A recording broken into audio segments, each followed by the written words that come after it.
Onde de choc est un podcast produit par Podio et soutenu par PRB. PRB, c'est le spécialiste des produits de revêtement du bâtiment, mais c'est aussi un sponsor historique de la voile et du Vendée Globe. L'entreprise vendéenne est engagée depuis près de 30 ans dans la course au large et a gagné 2 fois la course autour du monde en 2000 et 2004. Sur l'édition 2020 du Vendée Globe, c'est une autre aventure hors norme qui est arrivée à PRB et à son skipper Kevin Escoffier.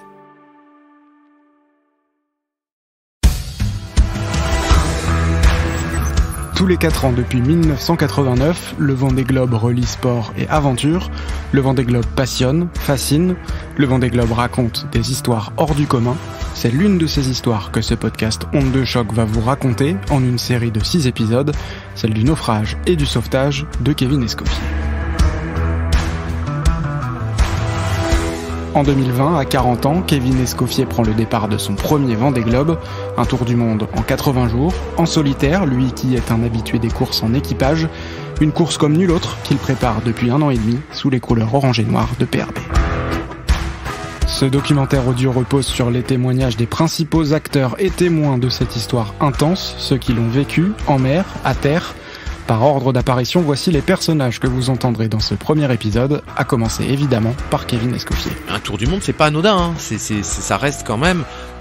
Il y a le côté régate, il y a le côté un petit peu, on va dire, incertitude, aventure, on sait qu'il peut y avoir de la casse, enfin, il y a plein de paramètres. Puis Sabrina Millien, la femme de Kevin, qui raconte comment elle vit ce Vendée Globe à distance. À ma grande surprise, le fait qu'il soit seul ne m'a pas créé plus de stress. J'ai appris à vivre avec... et ça ne m'empêche pas de dormir. Francky Vescoffier, le père de Kevin, lui aussi marin, pêcheur et navigateur, et qui sait ce que représente cette course. Tellement de boulot en amont, tellement de travail pour être sur le départ. Jean-Jacques Laurent, président de PRB, le sponsor de Kevin et acteur investi et historique du Vendée Globe. C'est vraiment l'homme qui pouvait correspondre à l'image qu'on attend de chez PRB d'un skipper. Sa simplicité, son accessibilité, Voilà, c'est un garçon qui a plusieurs tours du monde à son actif. Enfin, Jacques Carès, directeur de course, ange gardien, en quelque sorte, de ses coureurs autour du monde. Kevin est lui-même architecte naval et c'est quelqu'un de très compétent, donc il avait aussi bien travaillé sur les renforts à imposer à ce bateau-là. Ce premier épisode raconte donc toute la préparation au Vendée Globe de Kevin Escoffier et les premières semaines de course, du dimanche 8 novembre, jour du départ, au lundi 30 novembre, jour de l'accident.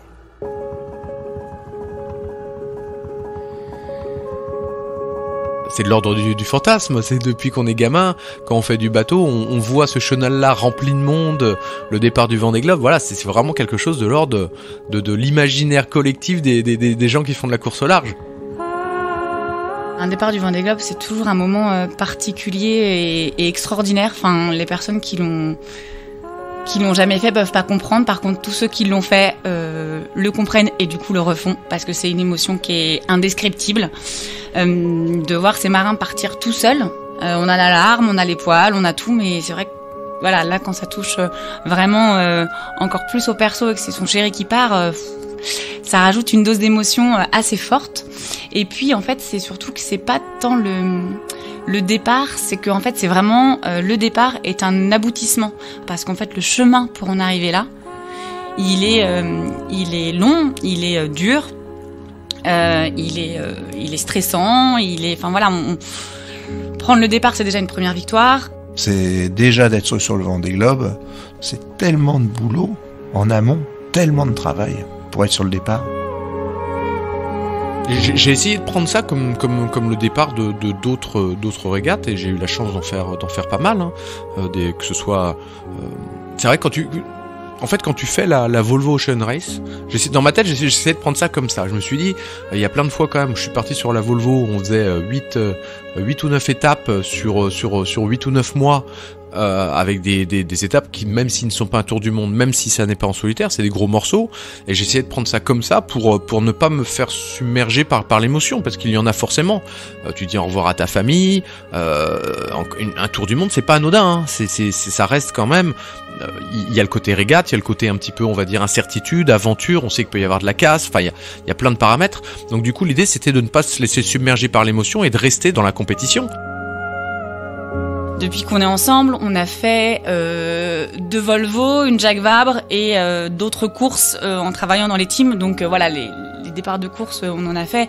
Mais cette fois-ci, c'était un peu particulier parce qu'en fait, moi, j'ai vécu la dernière Volvo comme un événement un peu traumatique. Ça a été très très dur à gérer parce qu'en fait, la Volvo, c'est très long.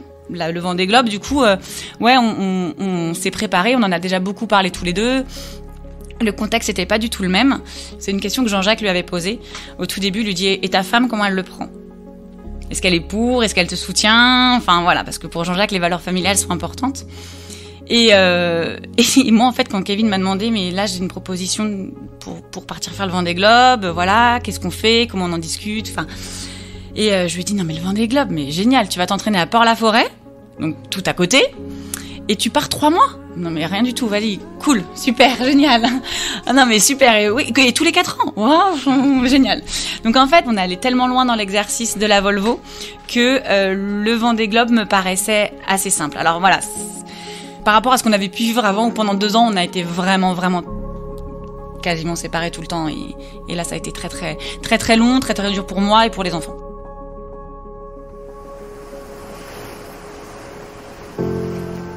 Le résultat du Vendée Globe dépend énormément du travail qui a été fait en amont.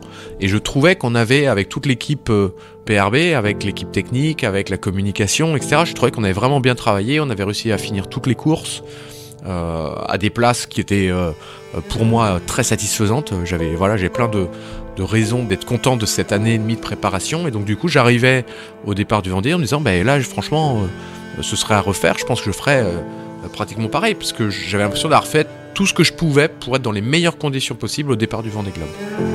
J'avais été le chercher parce que c'était un pro, il était jeune à l'époque, et c'est vraiment l'homme qui pouvait correspondre à l'image qu'on attend de chez PRB d'un skipper.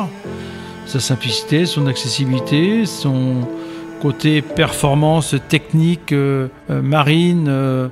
C'est un garçon qui a plusieurs tours du monde à son actif. C'est pas n'importe qui a gagné 2 fois la Jacques Vabre avec son père sur un trimaran qu'il a dessiné et construit pour son père. J'ai plus rien à lui apprendre, c'est lui qui m'en apprendrait. Il n'y a aucun problème. Si des fois des gens me disent Kevin va t'appeler pour être conseiller, je dis vous rigolez ou quoi? Le bateau était très performant, quoi. On avait fait quelques images où on voyait, on avait réussi à un bateau de 2009, on réussissait à le faire voler à certaines allures, etc. Donc c'était satisfaisant. Sur plein de régates, j'étais dans le coup en termes de vitesse. Plus les bateaux vont vite, plus le fait de taper forcément engendre des casses plus importants. Donc au fur et à mesure, on avait renforcé tout ça. Alors j'ai 100% confiance dans le job qu'on a fait. Je sais que c'est un bateau qui est léger. Je sais que c'était déjà un bateau léger avant qu'on lui mette des foils. Comme on lui a mis des foils, je savais qu'il fallait faire attention à ce bateau-là. C'était un bateau très polyvalent, qui n'avait pas la vitesse de pointe des bateaux neufs. On savait que c'était un bateau très léger. On savait que c'était un bateau qui avait rajouté des foils, ces fameux appendices pour voler. Donc au niveau structure, il avait été très bien préparé par Kevin, puisque Kevin est lui-même architecte naval et c'est quelqu'un de très compétent. Donc il avait aussi bien travaillé sur les renforts à imposer à ce bateau-là. Il avait eu droit à tous les budgets qu'il voulait Kevin pour le renforcer, pour le rendre plus solide, donc il n'y avait pas de raison que ça casse. On avait fait un double check du bateau avec un calculateur différent de celui qui avait fait le bateau à l'origine. On avait rajouté de la structure à l'arrière suite à une casse sur la Vendée Arctique où on avait décollé une cloison. Donc suite à ça, on avait refait encore un tour complet du bateau. Quand on a rajouté la mousse dans le fond de coque, on avait recontrôlé les pressions admissibles du fond de coque du bateau, c'est-à-dire les impacts de vagues auxquels peut résister le fond de coque du bateau. Donc on avait recontrôlé tout ça. Donc je dis pas que j'ai pas fait d'erreur, hein, c'est pas ce que je dis simplement que le travail avait été fait de façon cartésienne et de façon professionnelle. Le bateau avait été contrôlé par des experts maritimes qui font que des bateaux de compétition de ce type-là. Il avait été contrôlé à 100% pendant le chantier précédent le Vendée Globe. Il avait été recontrôlé après avoir tapé à Port-la-Forêt. Donc franchement, on n'avait pas lésiné sur la fiabilité. Les premiers jours de course, j'étais vraiment dans le match, donc c'est que j'avais plutôt bien réussi à mettre ça en place, avec une première semaine musclée quand même, où on a enchaîné 2 fronts dès le début de course, puis ensuite une dépression tropicale, la Theta, donc c'était un début de course où il y avait de quoi faire. Il navigue comme il voulait naviguer, comme il l'avait prévu, comme ce pourquoi il s'était préparé, c'est-à-dire préserver le bateau, préserver le bonhomme, arriver à bien dormir. La première semaine, ils étaient tous un peu KO. Kevin le premier. On sentait c'était dur à gérer. Sur ces premières semaines de course, vraiment, Alors voilà, je suis peut-être pas très très objective, hein, mais il a vraiment prouvé. Enfin, il s'est rassuré lui aussi, et parce que c'était lui qui avait le plus de doutes sur ses capacités à être dans le peloton de tête. Hein. Je savais qu'on était à peu près dans le coup. J'avais quand même quelques questions en me disant est-ce que dans la durée, est-ce qu'en termes de choix météo, etc., moi étant ma deuxième course en solitaire, est-ce que ça se passerait bien? À ma grande surprise, le fait qu'il soit seul ne m'a pas créé plus de stress. Tout le monde me disait tu vas voir, quand il est en solitaire, on a peur, on dort pas bien la nuit, quand il y a des tempêtes et tout ça. Moi personnellement, j'ai appris à vivre avec, et ça ne m'empêche pas de dormir. Ça ne m'empêche pas de dormir. Il y a des phases de course forcément, comme dit notre fille. Ouh là là maman, c'est violet foncé là, hein, il va y avoir beaucoup de vent. Hein. Voilà, on sait que qu'il y a des phases un peu plus tendues où effectivement on va un peu plus regarder la carto. On a la chance aujourd'hui d'avoir des cartos qui sont mises à jour régulièrement. On a la chance d'avoir des moyens de communication à bord. Donc en gros, même s'il y a des nuits un peu stressantes, on se réveille, on voit la carto, il avance, il est dans le bon sens. Puis si vraiment j'ai un doute, je lui envoie un WhatsApp et il me répond. Ou alors je vois même, c'est là où on est un peu taré, mais tu te réveilles et puis tu vois qui s'est connecté il y a 15 minutes. Donc tu dis bon, tout va bien, je m'endors. C'est long, on peut pas s'arrêter de dormir, on peut pas s'arrêter de vivre. C'est compliqué, nous on reste à terre et en fait on doit apprendre à vivre avec ça. Donc en tout cas moi ça a été mon choix. Et puis je lui fais confiance, je sais que c'est un bon marin. Il a pas peur de grand chose, mais il va pas aller se mettre en danger. J'étais même des fois un petit peu frustré en me disant j'y vais peut-être un peu trop calme, etc. Mais je savais que le Vendée Globe était très long. J'ai confiance en lui là-dessus, c'est-à-dire qu'effectivement il a un peu la réputation de pas forcément mettre le pied sur le frein. Mais pour autant il est pas inconscient. Il va vouloir préserver le bateau, il va vouloir donc... Voilà, tous ces éléments font que j'arrive à dormir la nuit. Et avec les moyens de communication qu'on a aujourd'hui, en fait, on est énormément en lien. On se parle beaucoup. On parle très peu de bateaux. Mais on parle des enfants, on parle des copains, on parle de ce que j'ai fait la veille, de comment vont les enfants, qu'est-ce qu'ils ont fait, de la vie de tous les jours, parce que lui, en fait, c'est ce dont il a besoin, c'est justement de s'évader avec tout ça, et puis d'avoir toujours ce lien avec nous, quoi. Voilà, c'est les relations épistolaires 2.0 version Vendée Globe, quoi. Kevin, il a un fils, Mathis, qui a 13 ans, donc lui, il parle avec lui par message texte, mais notre fille qui a 4 ans, elle sait pas écrire. Donc le message vocal, en fait, sur WhatsApp est quelque chose qu'on utilise assez facilement. J'avais créé un groupe WhatsApp avec toute notre famille, tous nos amis proches, des amis parfois qui sont dans d'autres teams, qui couraient le Vendée Globe. Quand il avait des phases de course un peu plus dures, je demandais aux copains d'envoyer des messages que je lui transmettais à bord pour lui montrer que tout le monde était à fond derrière lui, parce qu'ils se rendent pas compte quand ils sont en mer de tout l'engouement à terre et tout ça. Ils sont pour le rebooster.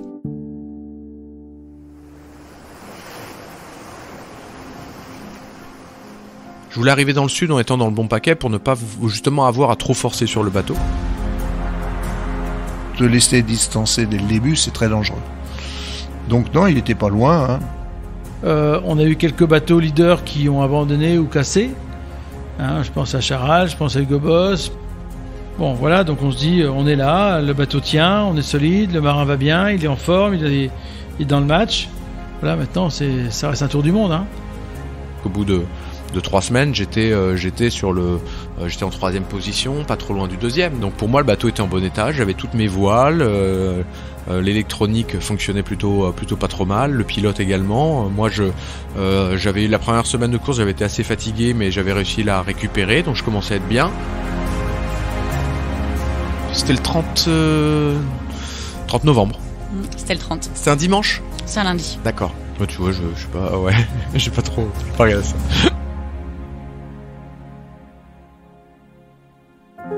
Et je me souviens très bien des messages qu'on échange. Je lui demande comment s'est passée la nuit. Il me dit très bien, qu'il a réussi à dormir, que l'eau n'est pas encore trop froide. Donc voilà, des messages assez classiques. Moi je lui dis que je pars emmener Inès à l'école.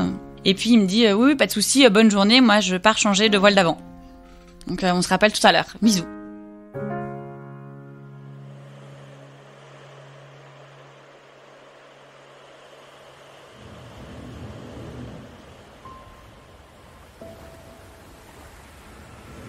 On allait prendre, on savait qu'il y avait une dépression qui gonflait, qui venait du sud, qui gonflait.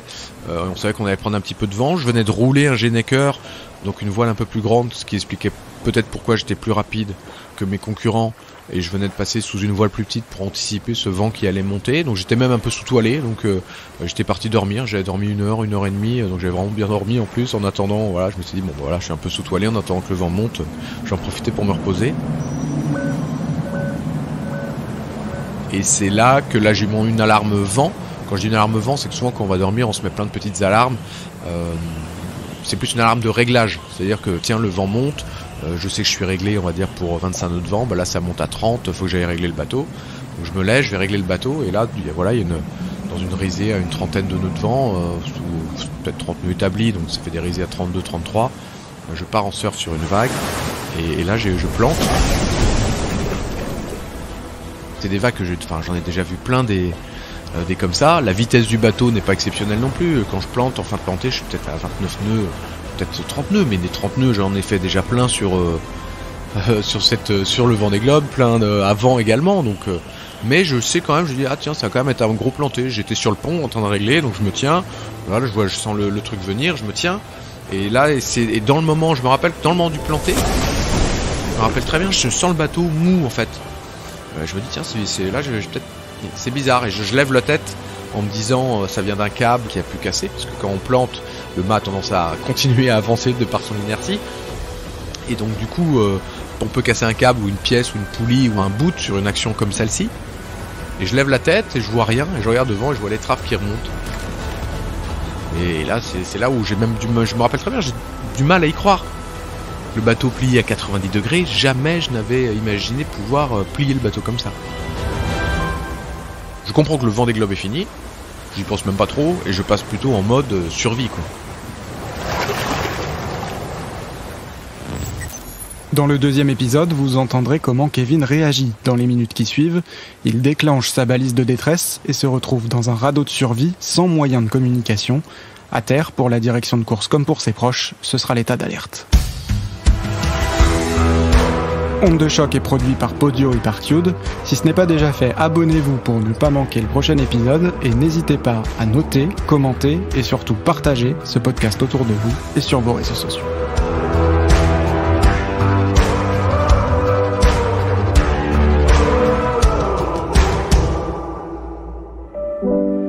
Onde de choc est soutenu par PRB. PRB, c'est le spécialiste des produits de revêtement du bâtiment, et c'est aussi un sponsor historique de la voile et du Vendée Globe. Je suis Karine Thérault, la responsable du pôle pro en logistique. Ça n'a rien à voir avec notre métier, mais pour autant, ça fait partie intégrante de notre vie professionnelle, puisque PRB vit quand même beaucoup au rythme de la voile et des performances et du bateau et des skippers. On a la chance à chaque fois de pouvoir les rencontrer, leur poser des questions, vivre l'aventure avec eux. Donc c'est quand même un lien très fort qui nous unit.